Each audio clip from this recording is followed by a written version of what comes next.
Lokacija za posjetiti. Za odmor idealno.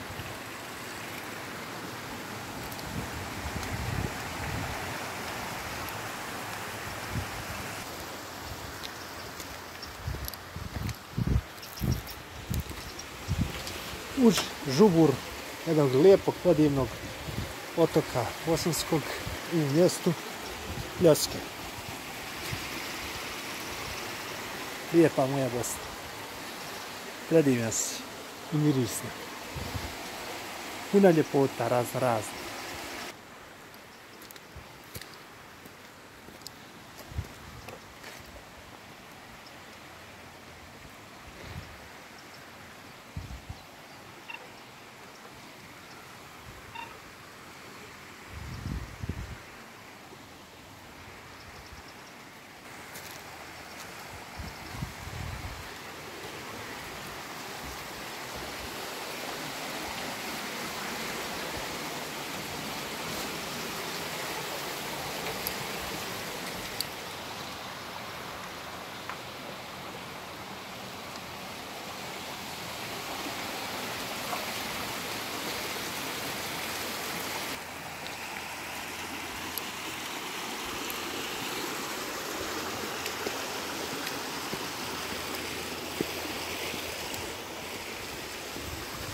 Ko neka brana.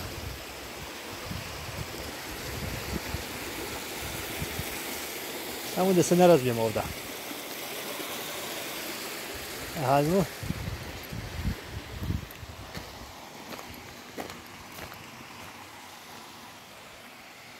Okolo je šuma. Nema nekog naselja.